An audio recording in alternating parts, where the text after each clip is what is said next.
Oh my goodness, I got a black hollyhock. They're blooming and I'm so excited about it. I planted those 2 years ago. Been waiting for a while and I'm so happy that it's finally here. Oh, time cures everything, right? And flowers do as well. I am going to give you the third part, if you can hear me over the chickens, the third part of the tour of my medicinal herb garden. And I've only got about a half an hour before I gotta get off to karate and do work there. But I think we can get through it all. So let me just show you. This is my food forest. And for a while, I was a purist, I guess, which I don't know if that's really the right term for it, because I think a purist would honestly have herbs in their food forest. But for a while there, I was very legalistic about it, and I thought it's a food forest, everything has to be food. And I forgot that you can eat herbs. I don't know. So it took me 2 years of having this food forest before I planted herbs in it. And so last year, I planted a ton of herbs, and I realized that I had this huge space to plant herbs in that I hadn't been utilizing, and I was limiting myself. With the garden in there, in those very specific beds. And so once I kind of opened up my herb realm to the food forest, I have been able to double the amount of herbs that I'm growing. I'm very excited to show you guys what I've got growing in this food forest. Hello, my name is Ruth, and I'm with Fae Hollow Homestead. I grow herbs for my own personal apothecary, and then I have a food forest. I practice permaculture principles, and I like to grow an annual vegetable garden as well to feed my family. And then on top of that, we have crazy things like chickens and guineas and turkeys and ducks and geese and stuff like that. And very soon we'll start having larger livestock. I've got the fence all put up and ready for it. So I hope you guys stick around as we go over all the herbs that I have planted in my food forest. This is part 3 of a 4-part series on a full tour of my medicinal herbs on the property of Fae Hollow Homestead. I'm going to start right here under the kiwi trellis. The first thing that I've got going on here is, I wrote a list because there's so many in hidden pockets in here that I miss over some. I was touring the food forest earlier today, and I realized even touring the food forest to make a list, I forgot some of the herbs. And so anyway, I had to add to my list. We're going to start with my Gayfeather. I'm so excited. Okay, so if you guys have been paying attention to my channel at all, you know there's a battle with my voles, and they often win. I'm not very good at this whole battling the way that they do. But if you see, I have not nettles, I have Liatris or Gayfeather on either side of my door here into the food forest. And then I also have some, I've planted it like 3 times, but the voles keep eating it, and apparently I'm just super stubborn. Some Liatris under my grape trellis, and then I also have some Liatris right outside my front door. But Liatris is an incredible pollinator. It really likes to attract butterflies like the swallowtail butterfly, but that's not the medicinal purposes. So the medicinal purposes of Liatris, it is a antibacterial. It's also a stimulant. It helps with sore throats. So, I mean, the medicinal purposes of this was more secondary to the fact that it brought in swallowtail butterflies, and it's beautiful. But there is antibacterial properties in it. Sore throats is a big deal. And a stimulant, I'll probably just end up drinking coffee, but it's nice to know, right? I do have, well, you're facing me still, you can't see. I do have calendula growing along the inside of this trellis very beautifully. There is a chicken in my food forest. Excuse me while I handle this. Whew. Okay, chicken thought they got the best of me. No, got her out of here. Don was a little upset that I was chasing his girl, but she doesn't get to be in here. This is not her zone. Okay, so where do we go? Okay, so we were doing the calendula, right? And now next to this wonderful kiwi trellis on both ends, I have Rosa rugosa. And Rosa rugosa is a very wild, original form of rose. The hips that it forms are incredibly large. Actually, I've got another one that I planted over here. Let me show you. I went to a rose nursery to find this because I was having a hard time finding it anywhere. And they had greenhouse after greenhouse of hundreds of thousands of different varieties of roses. And they only had like 4 roses in pots of Rosa rugosa. The lady was actually super excited that I specifically asked for a Rosa rugosa. She's trying to make them more popular herself because they're just incredible plants. And so this Rosa rugosa, I use it for the hips. I also use it for the petals.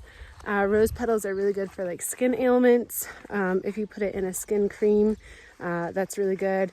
The rose hips have tons of vitamin C in them, so it's really good to put in like an immunity boosting tea. Like, man, if you put rose hips with echinacea, yarrow, oh my goodness. Okay, never mind. There's a whole, evening primrose. Good stuff, really good stuff. So Rosa rugosa is also really good for stomach pain, diarrhea, inflammation, things like that. So roses are really good to have, especially if you can get the hips and then also have the flowers. Next to my Rosa rugosa is oregano. We already talked about oregano though, oregano. So I'm gonna bring you over here and show you how I have sheep sorrel growing. And this creates a ground cover. And it may look like I didn't weed back here, but it's because I use sheep sorrel as a ground cover on purpose. And it really does a good job. I need to weed a little bit to kind of steady it down a little bit. Like, hold on, boy, you getting a little excited there. But it is very good for inflammation. You can use it for scurvy. It tastes citrusy. Good for diarrhea. And they use it in, there's this alternative cancer treatment called Essiac tea. I hope I'm pronouncing that right, Essiac. And sheep sorrel is one of the main ingredients in there. They use it as an anti-tumor, anti-cancer treatment. So it's good stuff to have. Plus it tastes citrusy and you put it in salads and it's really good. Okay, so moving on, we had our sheep sorrel over here, and then we have moonwort. Now the moonwort, all of my moonwort, if you can see it through the dense flowers. Where's another one? Here's some moonwort. It has all gone to seed now at this point. It used to have these really beautiful 4-petaled purple flowers on it, but moonwort is good for multiple sclerosis. And then across the way over here we have garlic, and you can see the scapes on top. There are bunches of garlic in here. There were more until the voles came. Garlic, everybody knows garlic is a really good thing in food, but also it's good for high blood pressure, cholesterol, if you have hardening in your arteries. Let's see, you can use it for cold and flu remedies. And then we've got some hollyhock, which is a sister plant of the marshmallow down there, and that is medicinal as well. Okay, so I was going over this way, wasn't I? Okay, so here is mullein, and I have a beautiful big mullein plant growing in my vegetable garden as well. I just can't bring myself to hack it back because I really like mullein, especially where I can get to it easily. Mullein is really good for a cough, like any kind of cough. It almost looks like lamb's ears. Some people call it cowboy's toilet paper. I'll let you assume why. It's good for coughs like whooping cough, tuberculosis, bronchitis, pneumonia. If you have allergies, it's even good for swine flu. But then specifically the flowers are good for earaches. And usually you can get a mullein flower and garlic oil to put in ears if you have an ear infection or some sort. Okay, so moving on from the mullein, actually I want to go this way. I'm just going to zigzag back and forth with you guys a bunch. Why did I say mullein then? Oh, because I was coming up this way and the mullein, I have another one right here. So this one didn't get hit so hard with the rain as much, and it's not bent over quite as much. But back here, let me zoom in on it underneath my peach tree. I have Bromine, and Bromine is very succulent-like. Oh, look at my mushrooms. Okay, very succulent-like with its texture. Oh, and these peaches. You really got to come in here and thin the peaches. I'm not talking about that right now. There's so many things I got to do. Bromine can sometimes be confused with Gota Cola. Now, here is Gota Cola, and you can see they look very different. Gota Cola right there. Gota Cola is sometimes called Bromine, but they are very different. Although they do have similar actions with memory and combating Alzheimer's disease. And they are very good at improving memory. Okay, so I'm speaking specifically about Bromine right now. Improving memory, ADHD, stress, anxiety, depression, allergies. If you have IBS, you can use this. So Bromine is really good. It spreads. It's a swamp flower. It does flower. A swamp plant, and so it likes to be kind of in the shade and then very wet. And so that's why I put it under the tree over here. Gota Cola, on the other hand, likes to have a lot more sun. And if you see, it spreads a lot like strawberries. And there's this herbal theory that was developed a while ago, where if the plant looks like a certain type of part of the body, it probably helps that part. And if you see this, it kind of looks like the two lobes of your brain. It's good stuff. It's kind of like parsley, eating parsley. Gota Cola is really good for vitality, longevity, things that I like. Improving memory, Alzheimer's.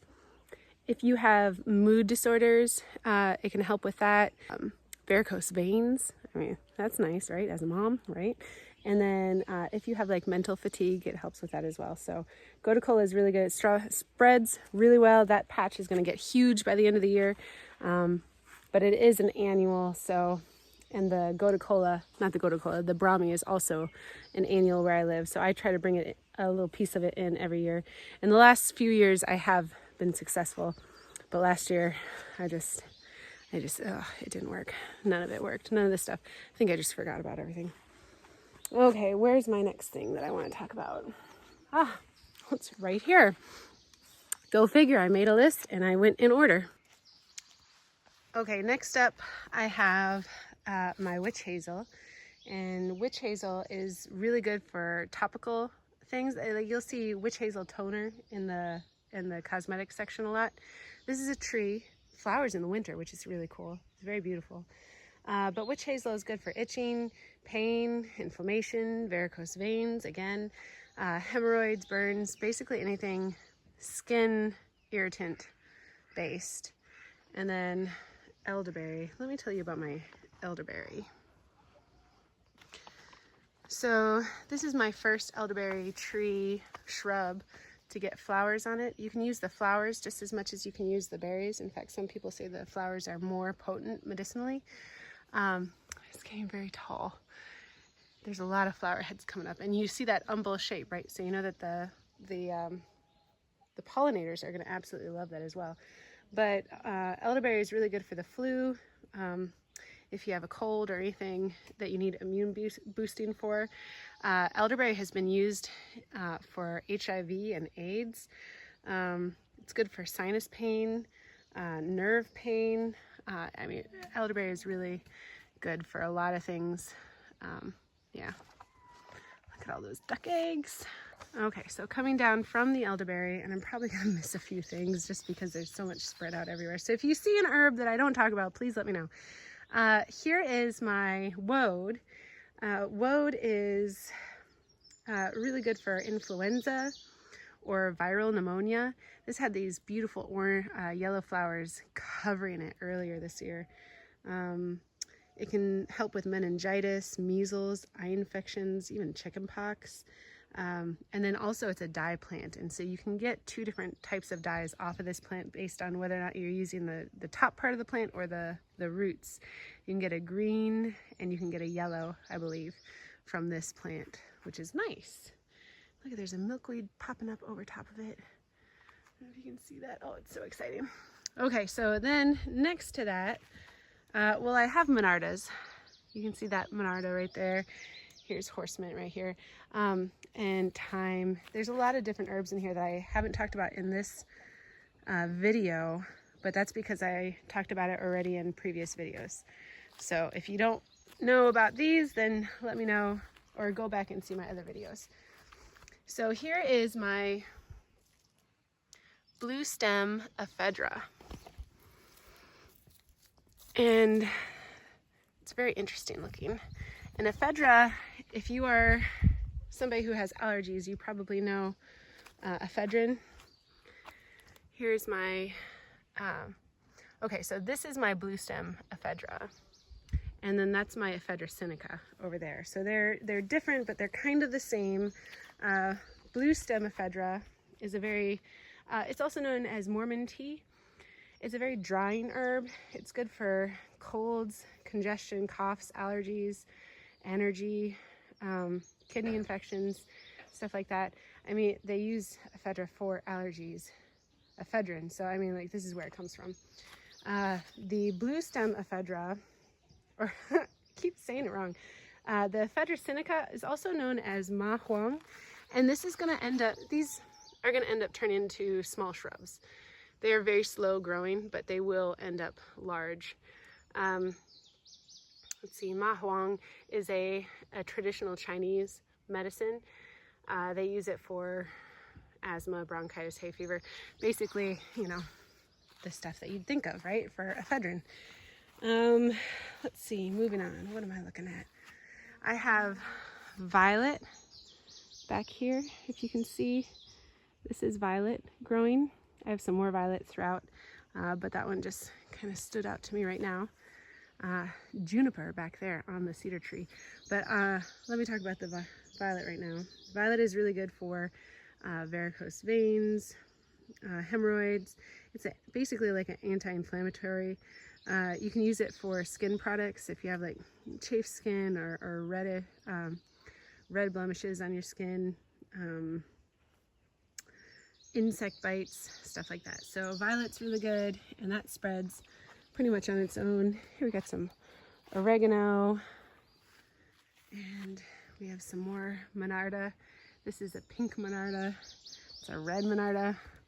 I could collect monardas. Actually, I do. Here is, if you see this, the lighter green, I mean, everything around it is strawberries, but that green is New Jersey tea. Or if you are an herbalist and you buy dried herbs online, or if you've seen in recipes something called red root, that's New Jersey tea. And this is going to turn into a big shrub. Sometimes they call it the snowball shrub too, but there's a couple of different shrubs that they call that, so that can get confusing. So red root is really good for lymphatic issues and anti-inflammatory. It is an anti-inflammatory. Speak right, Ruth. Oh my goodness. It's an expectorant and a bitter, and we already talked about how important bitters are, right? Let's see, did I miss anything over here? Jersey tea. Okay, so here I've got sweet marjoram, You can see right there, the bee balm is kind of, the monarda is hanging over it. This is sweet marjoram, and that has, that's good for colds, coughs, asthma, toothache, joint issues, GI tract infections, stuff like that. Like I was saying, I put a lot of these herbs in last year, and everybody knows we were dealing with, I mean, we still are dealing with COVID. But last year when COVID hit was right when I was ordering a bunch of my herb plants and herb seeds, and we didn't fully understand what COVID was. We weren't sure what was really going on. It was very new at that point. And so what I did, and you'll notice in a lot of the descriptions that I give of herbs in here, I ordered a lot of herbs that help with bronchial issues, pneumonia, tuberculosis, anything that deals with like phlegm, stuff inside the chest, and breathing issues. So there's a lot in here that I'm using or could use specifically if I wanted to help alleviate symptoms for COVID. And again, these are my herb videos where I'm showing you my garden. I am not telling you guys to take certain things in order to cure certain things. I'm just saying this is why I planted my herbs. And if you guys want to go ahead and do a bunch of research yourself and figure out different herbs that you want to grow for specific reasons, that's awesome. Do that, but don't get mad at me. Don't come after me if you try to use something and say, oh, well, Ruth at Fae Hollow said. Please don't do that. I forgot to show you about my white Horhoned. Okay, so we're back at my red bee balm. I'm going to stick you through, and you can kind of see my white Horhoned right there. Do you see it? It's got those little balls on them, on the stem, and then it comes back and it's growing over the fence right there. That is my white Horhoned, and white Horhoned is really good. They make Horhoned gummies or cough drops because they're really good for cough,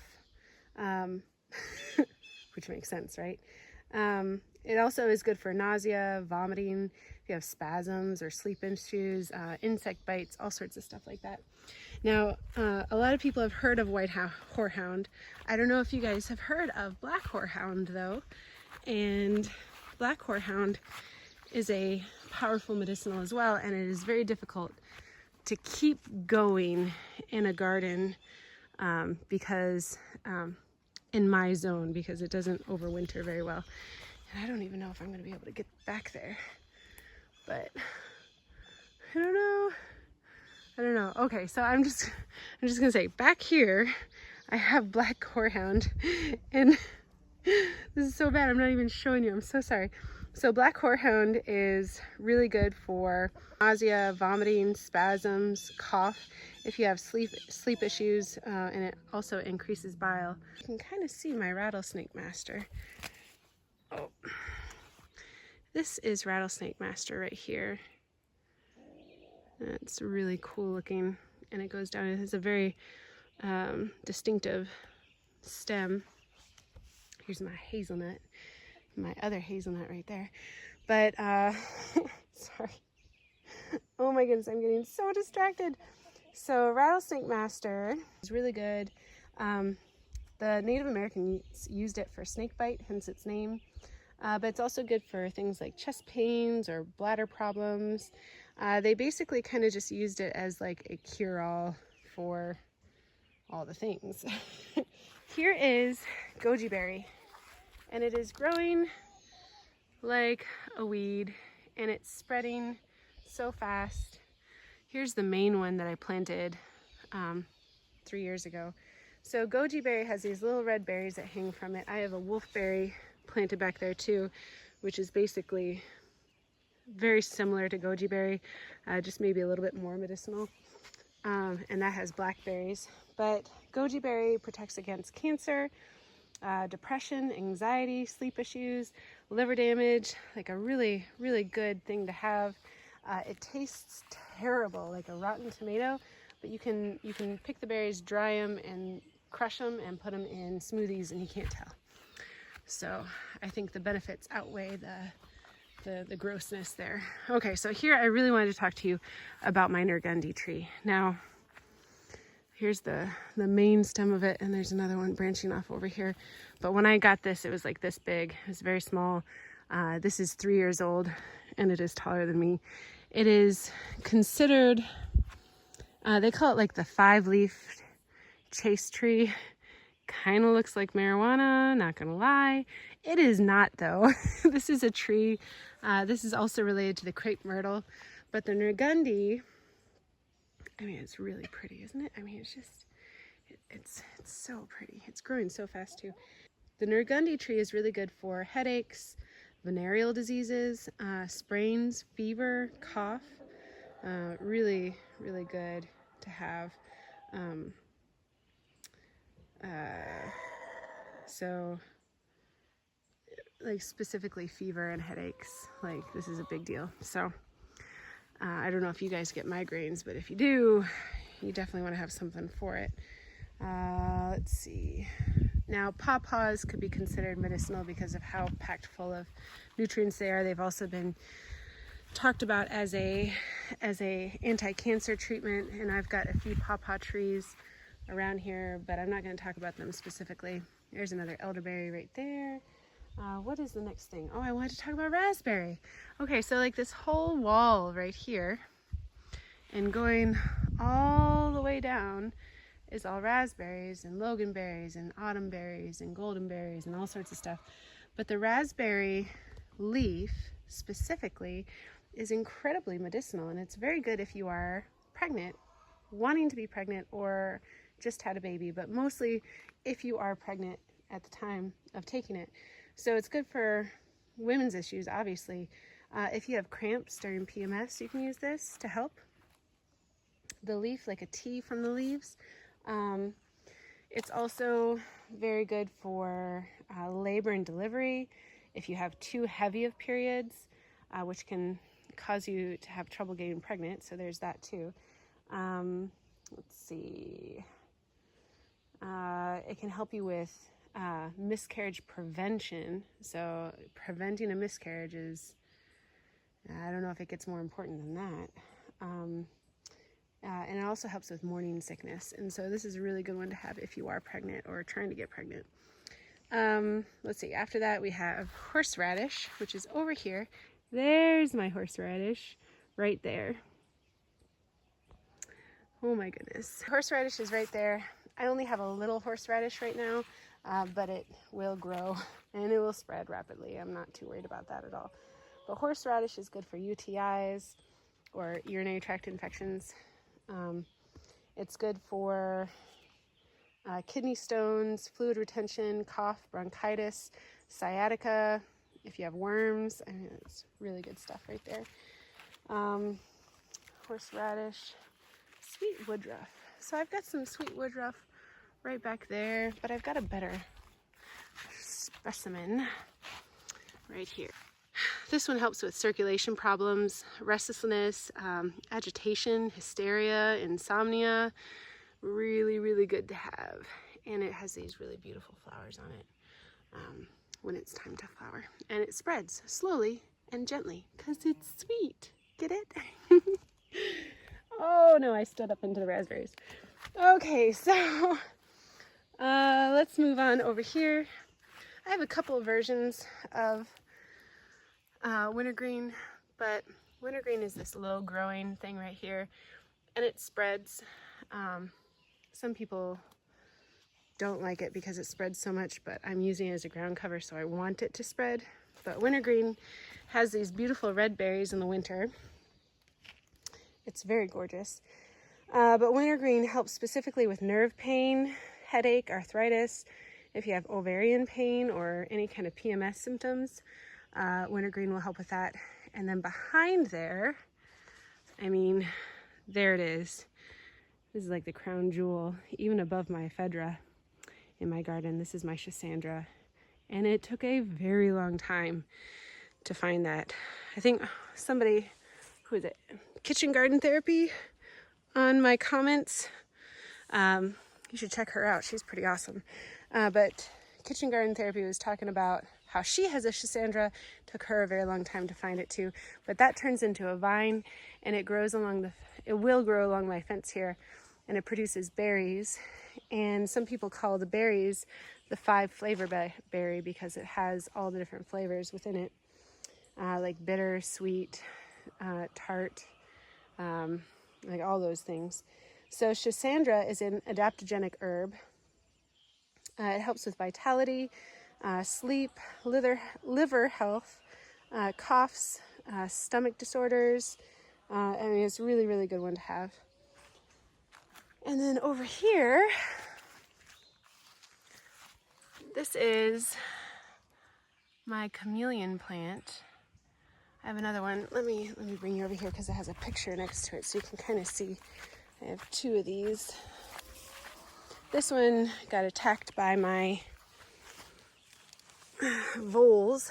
This is a variegated Hoyatuna.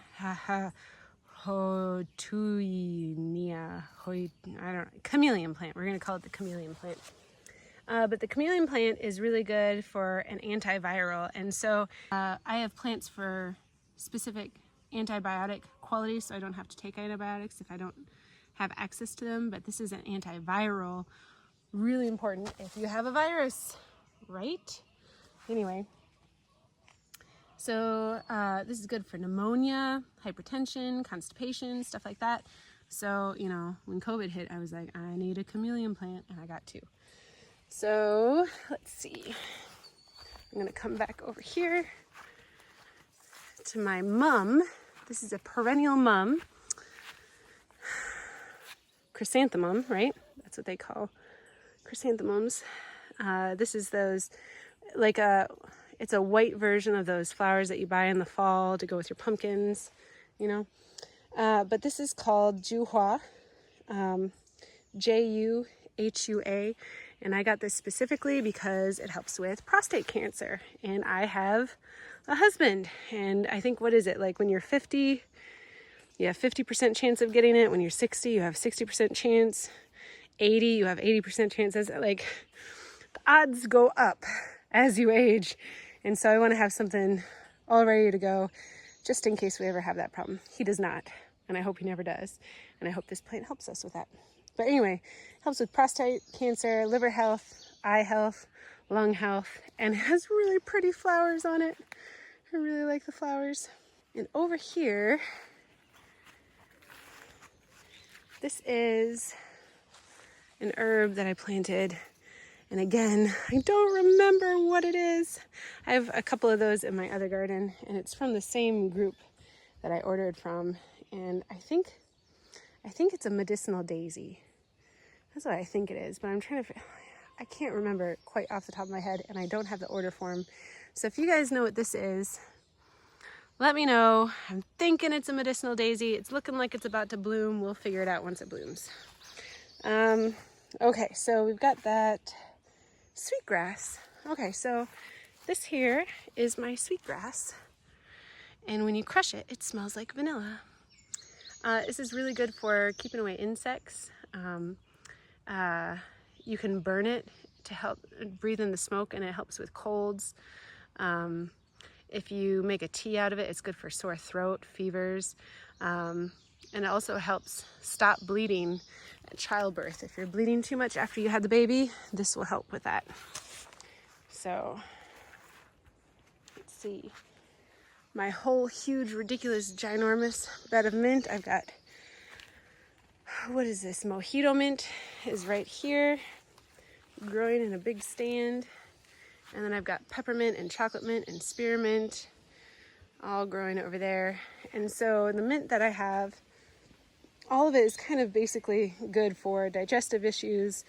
If you have irritable bowel syndrome, IBS, or stomach aches, mint is really good. And then it also is good for putting in teas to help disguise the taste of other things that are not good. Like there are teas that I make that would be unbearable to drink, especially because they have like bitters in them and stuff like that, that mint saves the day for. So having a lot of mint is a really big deal for us. Where am I going now? Okay, I'm gonna go down here. So this is my yerba mansa, and this is gonna grow by little underground stolons, I believe. But the The yerba mansa is really good for cuts, burns, abrasions, blood purification, and it's a really good pain reliever as well. Okay, so I told you guys earlier that I was going to tell you about my pokeweed. And this is pokeweed, and it's a tree. It's basically a huge tree that grows back every year. It's an herbaceous tree, which is crazy that there's this much growth in one year, but this is it. You can see these growing along roadsides a lot, and if you see the berries, they will hang down and they'll be very purple. They kind of look like grapes. Pokeweed is good for skin conditions. It's good for lymphatic drainage and cancer. Okay, so there are anecdotal stories of people eating pokeberries, like 2 or 3 a day, and that completely curing them of cancer. Now, when you eat a pokeberry, the poisonous part of a pokeberry is the seed within the berry. So people have been making poke jam for a long time. They just strain out the seeds and then it's fine. But there's like that fear, you know, I'm never gonna make jam out of this in case I miss a seed. But if you eat the berry whole, apparently, I am not telling you to go do this, okay? But apparently this is an anecdotal story from other people. If you eat the berries whole, you won't get that, your body can't digest the seed. It's only when like you crunch down on it. And so, but the berries themselves are really good for combating cancer. And if I ever had cancer, this might be the way that I go, actually. Not die, the way that I go with trying to treat it. Either that or taking dewormer. But that's a whole nother story. But I can attest to the lymphatic drainage story of this. Let me get into the shade. It's getting bright out here. All the clouds are going away. Stand in the mint. So my kids, we gave them a kitten for their birthday last year and ended up getting cat scratch fever, which is a legitimate thing. I never knew. I just know the song, right? But she ended up having very swollen lymph nodes underneath her armpit and then one on her neck. And it was painful for her, and it was painful to look at. I mean, it was so swollen. It was like there was a golf ball underneath her skin, underneath her armpits. It was not as bad up here. But I took her to the doctor and they said, well, we can put her on antibiotics, but it's not going to really help. And it's going to just kind of go away on its own, and it'll probably take about 9 months to a year. And I was like, what? My kid is going to have like golf balls under her armpit and be in this pain for like a year? This is ridiculous. And so I researched stuff on herbalism, you know, all the time. And so I looked up in my antivirals book. If you see my video on medicinal herb books, check that one out. I mean, it's really good. But I looked it up on there and I found pokeweed really helps with that. And so I wasn't worried about giving it to my daughter because it was a topical cream that I was making. So I dug up the root and I soaked it in oil for a while. And then I made a salve out of that, and I massaged it into her armpits and on her neck 2 or 3 times a day for a week, and she was cured. Like, it was gone. There was no more problems. There was no more pain. There was no more swelling. It was gone within a week because of this plant. And I am fully confident in telling you guys that you can go make a salve with this. Just don't ingest it, especially if you're doing it from the root. The root is not the thing you want to be eating. But it was really good for lymphatic drainage. Now, I did put a couple other herbs in there, and if you guys are interested in knowing what I put in there exactly, I can do a video on that. But I mean, a week, and they told her and me that it was going to take a year, and antibiotics was not going to help. So this tree, even though it's poison, is always going to have a place in my garden. Okay, so moving on. Where's my list? Dun dun dun. Ooh, I'm on to the next page. Okay, here we are. There's my yerba mansa. We're coming around. My rumix, which I did not talk about that actually, but I just got that for salad dressing. So here is Uva ursi. Some people also call it bearberry. And this is a spreading ground cover that I have for my food forest for that purpose, and then also for its berries, which are edible and yummy. But also Uva ursi is good for urinary tract disorders, kidney infections, infections in the bladder, infections in the urinary tract, stuff like that. Like, kind of consider this a little bit like cranberry. And it kind of looks like cranberry too, doesn't it? And all those things that I just said, I'm going to say those again, or just repeat them to yourself. I won't say it all again. But here's my cranberry that I grow. And a lot of people think that you have to grow cranberry in a bog.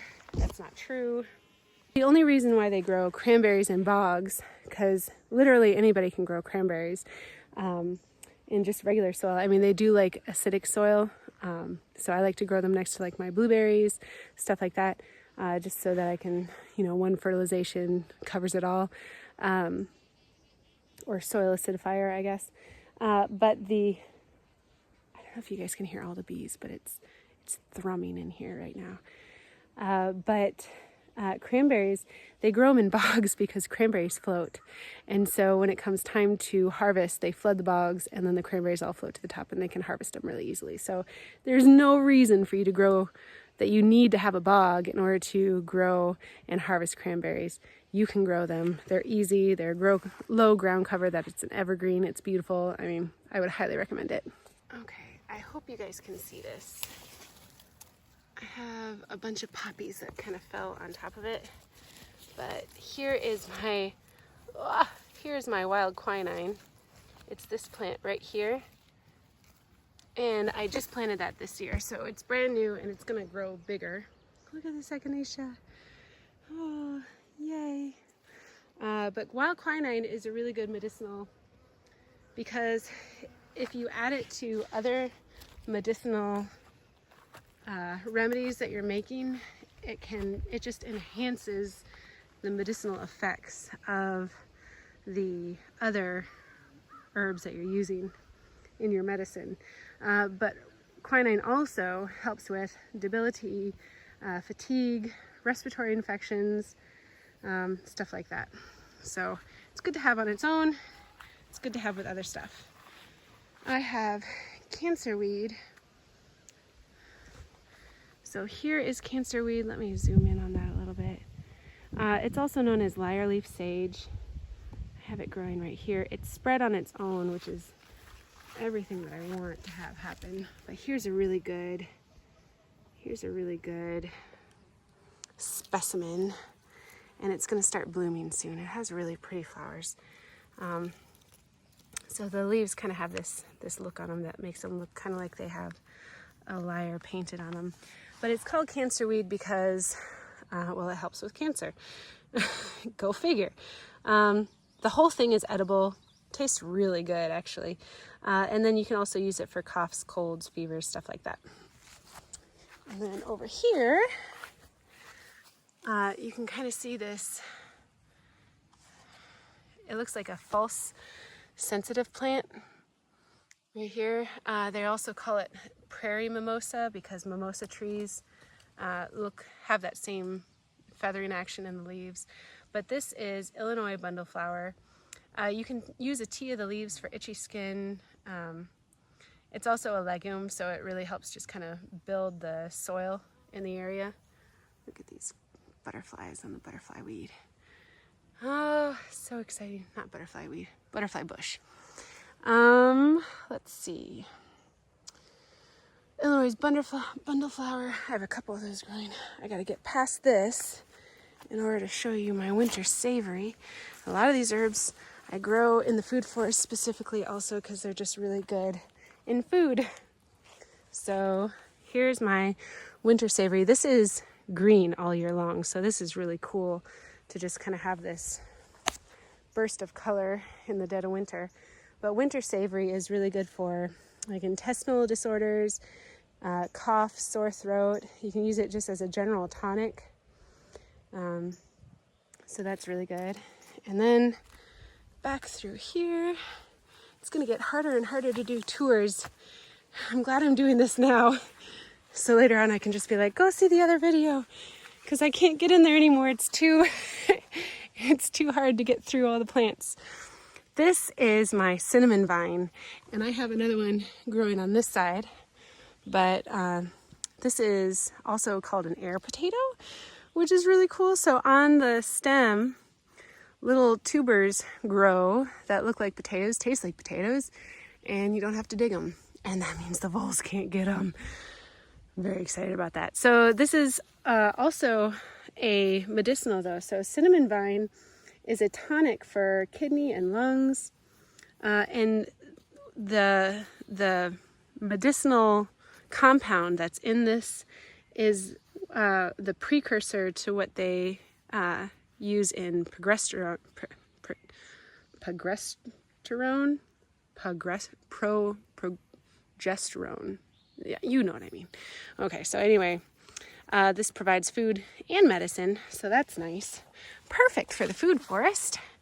And now I've kind of avoided this middle area. Don't tell me that's another chicken in the food forest. No, she's on the other side of the fence. Okay, so over here, garlic chives, calendula, we've already talked about those. So this is my orange balm, and it's like lemon balm, but it smells like orange.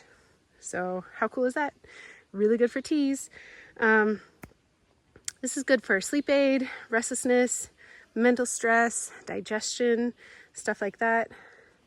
And then the crown jewel of my garden, my Cotinopsis, which has really like taken off. I mean, look, it's growing all the way up here. It's all the way up. Oh, it's so exciting. Oh, and look at there's buds growing. Do you see the buds? Those are going to turn into these beautiful greeny white flowers. They look like teacups. Oh, it's so exciting. So let me kind of zoom in on this a little bit while I talk about it. But Cotinopsis is really good for digestion, strengthening the immunity, stress, illness, any kind of fatigue. But this is an adaptogenic, and sometimes people call it poor man's ginseng because it grows faster than ginseng does, and it does the same thing. So, I mean, how cool is that? Talk about something that you definitely want to have in your garden. Oh, I'm so excited. Ah, life is good. Life is good, guys. I am just so blessed by everything in this garden. I hope you guys know that I do not take this for granted. I am blessed beyond measure by this place, and thankful, just so thankful. I only have a couple more herbs that are in this garden, but they're pretty familiar herbs to most people. We have dill, we have fennel, we have parsley, but those, I don't know if everybody knows that those are also medicinal and really important medicinals as well. So let me talk about those for a second. So here is my fennel. You can see it kind of growing right here. And then if you look over here, I have dill growing right there. And then there's parsley near the front as well, but that's smaller right now. It's hard to see. There's one right here. You can kind of see that one. There's my parsley. And those are very familiar herbs, but dill is a really good digestive aid. It's tranquilizing. You can use this for kids. They really enjoy. I'll just let you look at this bumblebee buzzing while I talk. It's a gentle herb, so you can use it for kids. It's good for colic and babies, hiccups, bad breath, gas. Parsley is really good for UTIs, kidney stones, constipation, diabetes, cough, asthma. It protects against chronic illness. I mean, that's kind of a big deal, right? And then, and then I have cilantro growing in here too. No, that's not parsley. That's cilantro. Parsley is on the other side of this rose. So cilantro is really good for cancer. I don't know if anybody knows that. I mean, I'm sure some people do, but like that was shocking to me when I found out about it. Cilantro is good for cancer. It also removes toxic metals from the body. So things like lead and mercury and stuff like that. if you eat cilantro, it will help get rid of those and cleanse those from your body, which not a lot of things do. It builds up and it's very toxic. So you want cilantro in your meals for sure. It's good for toothaches, antioxidants, but those are almost like secondary compared to the other stuff that it can do. My lemongrass is right here, and that's getting big, and that's going to be really pretty. Lemongrass is really good for fever, colds, if you have exhaustion or any kind of digestive issues, pain, vomiting, lemongrass is good for that. You see the comfrey that we have. I've got stevia over there, so that's an herb, but it's not really a medicinal herb, stevia.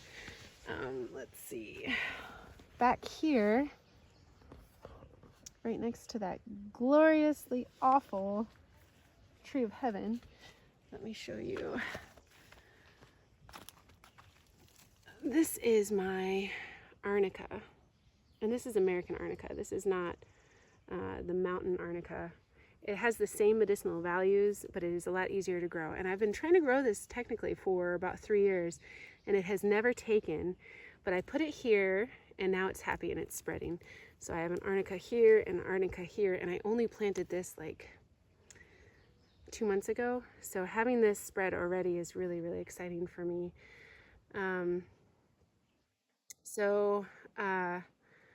It has the same medicinal actions as the European variety, which is Arnica montana, but it can grow more readily in an alkaline soil. So I was just reading it off that list right there. So basically what I just said, but better.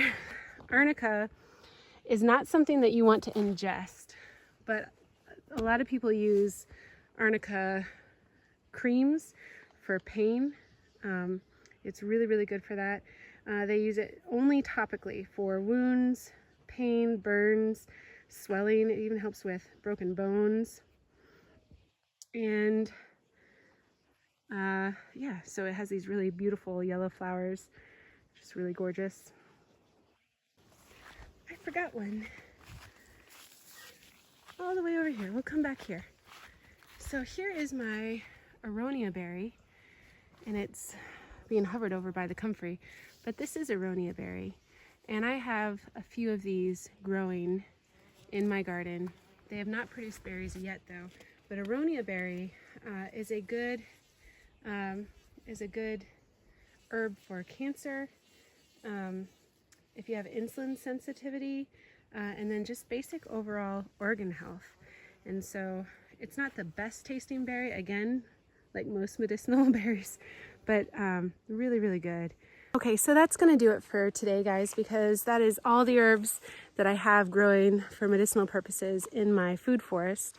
And there's quite a lot. And there was a theme in here for like coughs and bronchitis, pneumonia, stuff like that, viral infections, and then also cancer. There's a lot of stuff in here for cancer. My family is plagued by cancer. Almost everybody in my family has had it. Quite literally almost everyone. I think that maybe one aunt and a couple of uncles have not had it, but the rest of them have, and it's